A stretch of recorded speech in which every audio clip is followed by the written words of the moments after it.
Hey guys, Anthony, 4x4 Touring Australia. Quick bit of feedback on our awesome storage system.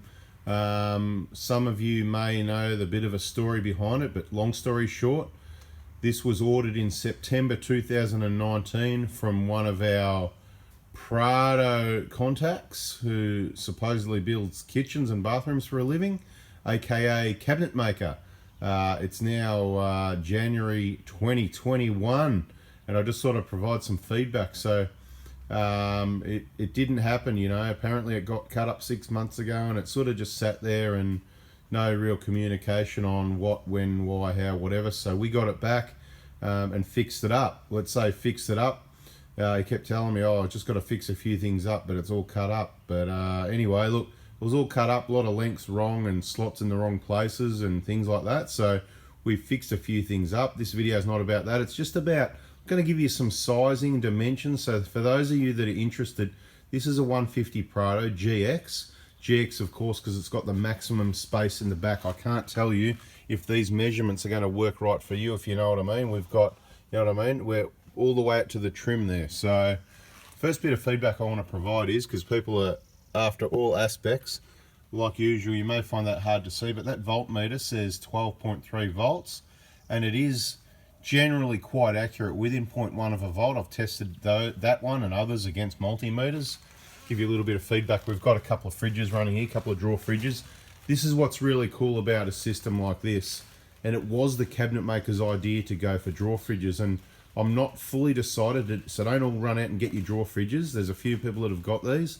Some people like them, some people don't. That's why we're going to do some genuine R&TU.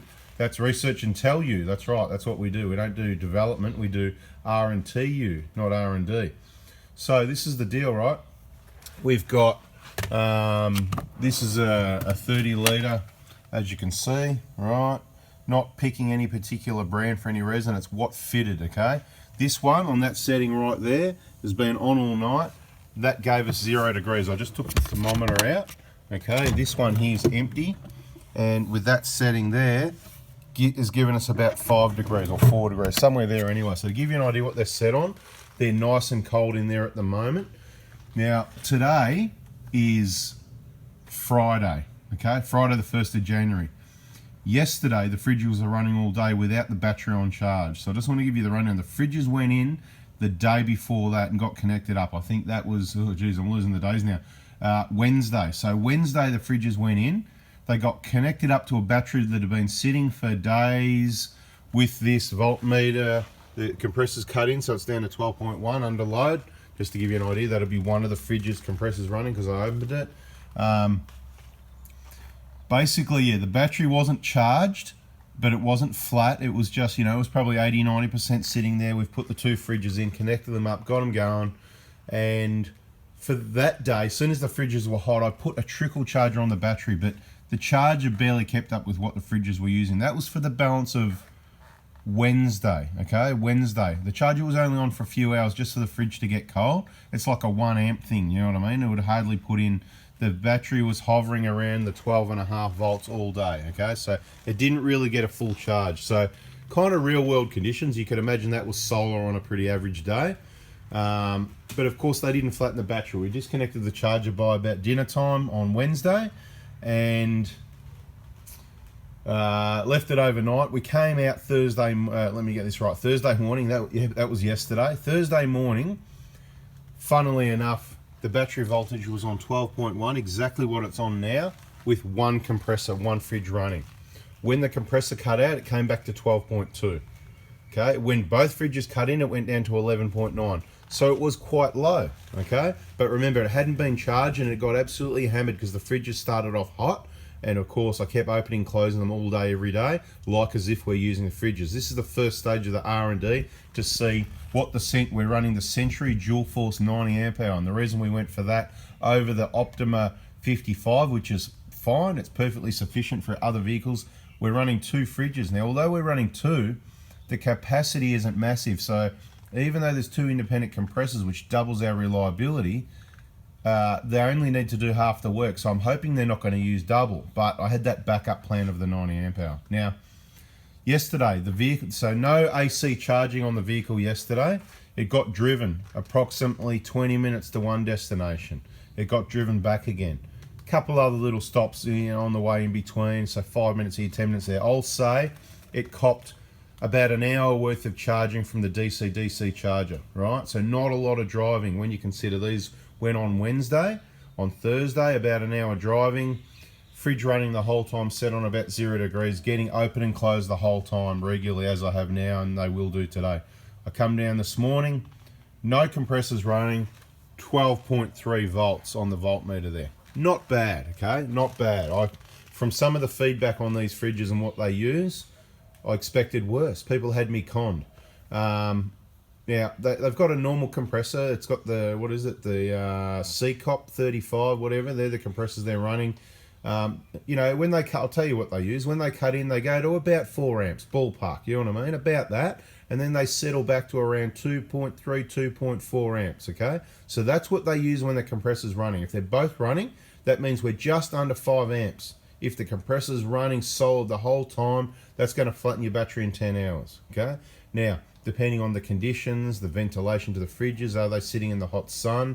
These, they're kind of well insulated because they're in a cabinet, but then they're black on the front. So if the door's open, the sun's on them, it's going to make a difference. You want to sort of hang a cloth, a yellow rag over the front, or white or reflective type colours, try and keep the heat off there. That'll help. The rear is open. You want ventilation. But this video was not just about the fridges. That's the initial feedback on the fridge, the battery, the voltages.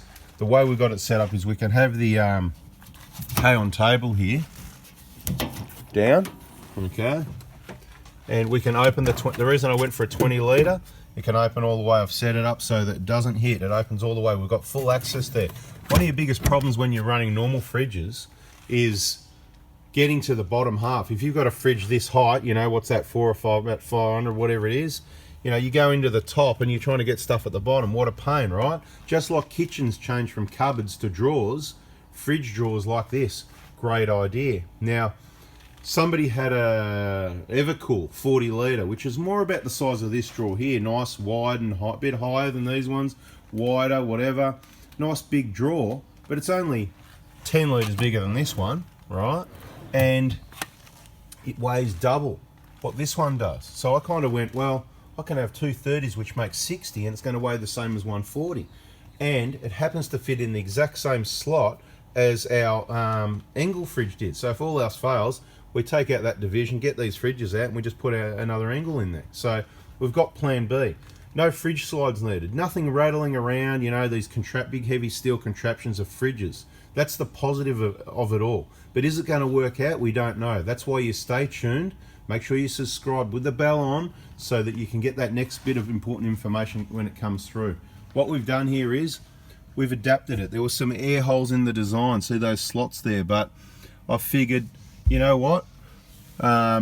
There's areas you want to clean, and that's right here. See where the fan is? The fan blows to cool certain components. Let's call it the condenser for the video, okay? Every now and then you get dust build up. You want to get compressed air and blow that back of those compressor area and make sure it's all clean in there, right? And that's why we haven't got a back on the system. See how there's no back there? Up here, this is our, you know, pantry area. You know, we use boxes or containers to slide in there. Kind of like a drawer, but instead of using a timber drawer that's quite heavy, this will take heavier stuff like tools and gear like that.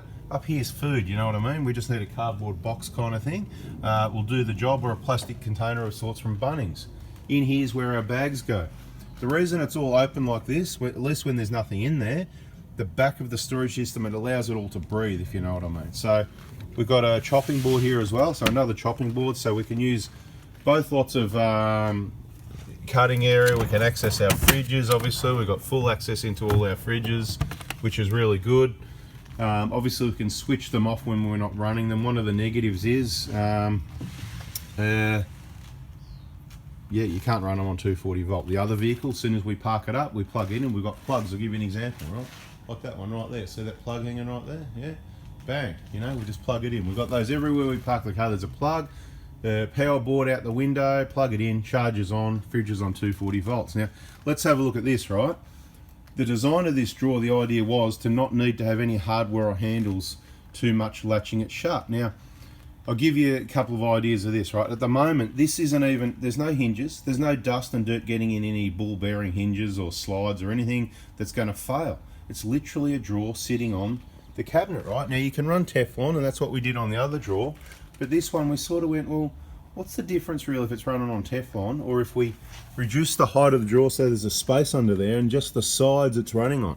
Well, guarantee you, we will tell you what happens from this, but previously for years I had a drawer using a system just like this, but the bottom was full contact and it slid in and out for years, no problem.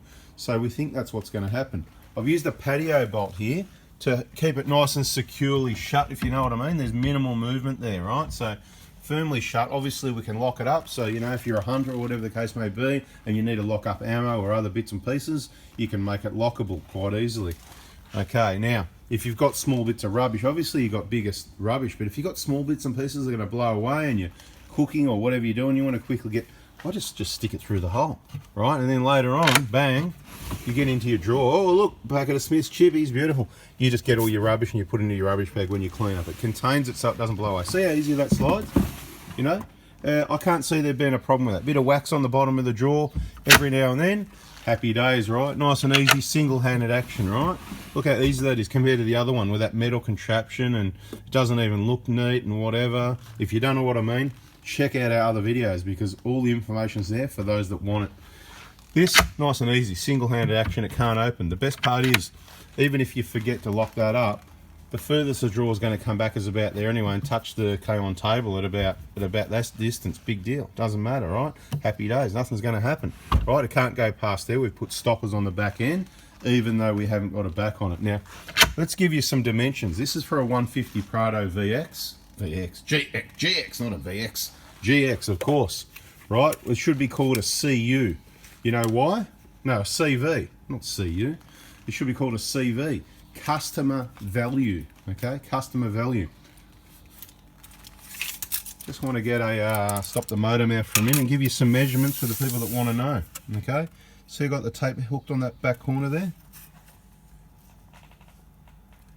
795 is the overall length, okay? 795. Believe me, I know how to use a tape measure, right?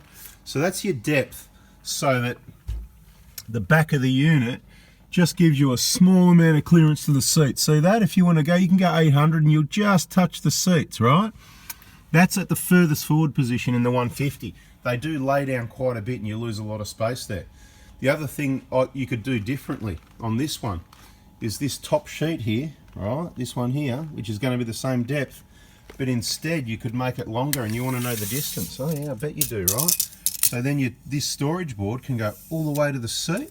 Let's go to the buckle, right? You want to know that distance? I bet you do. Some people do anyway, right? 890, okay? 890. If you're a little bit out, you can file a little bit off and fine tune it, whatever but that's pretty good, 890. So you could add an extra, whatever that is, about 90 mil. For us, we're putting bags and stuff in here, so nothing's going to fall off the back. I like it open because it gives us the extra room to push a bit more stuff in there, and that space gets used up. What happens over the back here? A 20 litre water. Over that side, another 40 litres of water. One fits. That's why we went for the 20 litre here, the smaller fridge, not just so we can fully access. Of course, it's shorter. It's about 20 litres of water worth shorter than the top fridge. So the top fridge takes up most of the space all the way to the back underneath here. The one underneath, there's enough for a 20 litre container plus another one next to it. So we've got 60 litres in water containers that can sit behind there, plus some other space. Now, why are these holes in the side here? Well, we need to access our jack, which we can quite easily do and get into there if we need to, right? A few spare hockey straps there. Right, now, where did I put my fuse box? Easy to access, right there, but out of the way. Of course you can put other stuff in there. Now you know where my keys are to unlock my drawer, right? Right, yeah, tracking device too, yeah, that's it. And now you know where that is. Anyway, not many people waited around this long, just the smart people that want the maximum information. And bada bing, right? PowerPoints here, nice and easy to get to, right? USB chargers, whatever. Got another idea. More water, depends where you're going. You can fit a 20 litre jerry can down the side here, right? We can build a little platform that mounts about here. We can, you know, screw it from the back here. Triangle section supports underneath here. We can get through the inside of the drawer. to screw those supports, and we can have a support right here and sit a 20-litre jerry can right here in this area.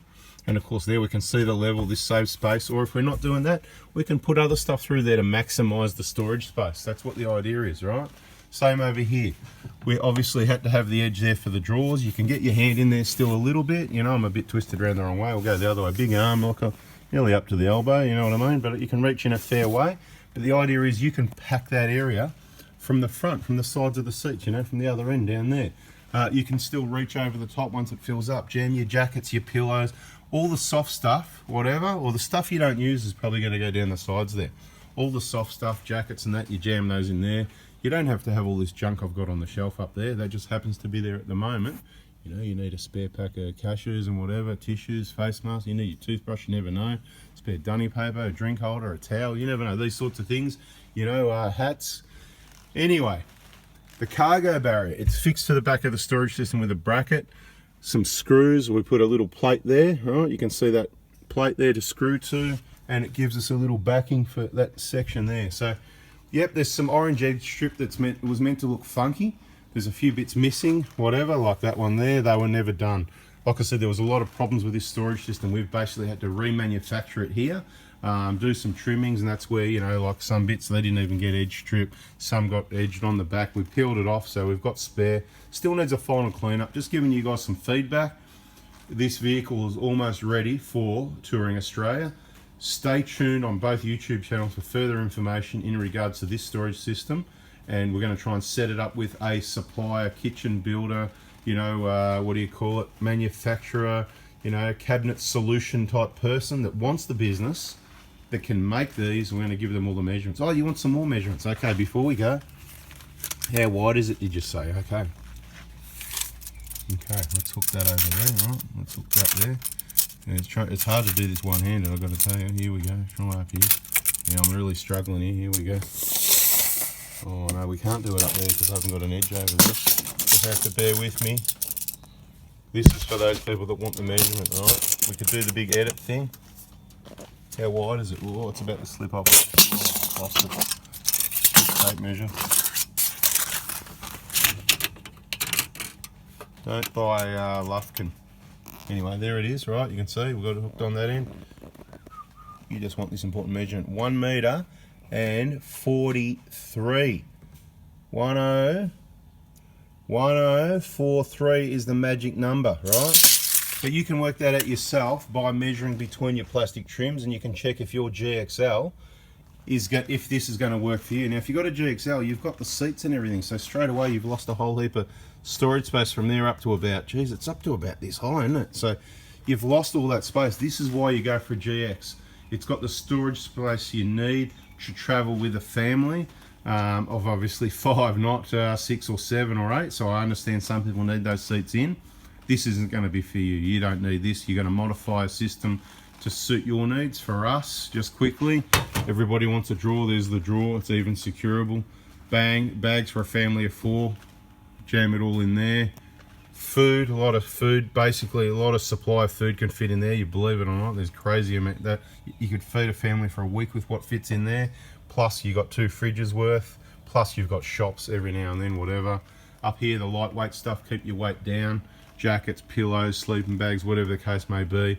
You can jam stuff in the sides here as well. Again, this is early stages. We're going to modify and change this to make it suit our needs better, and you could do the same thing. So I've given you the depth, I've given you the width. You want to know anything else? Watch some more videos, guys. That's it for this one. It's getting a bit long. Motormouth here, over and out. Thanks for watching. Hope you liked it. If you did, please give us a thumbs up, and hey, don't forget to subscribe, turn the bell on, and we're going to give you some update information on how this dual force goes. That could happen a little bit on both channels. These fridges a little bit.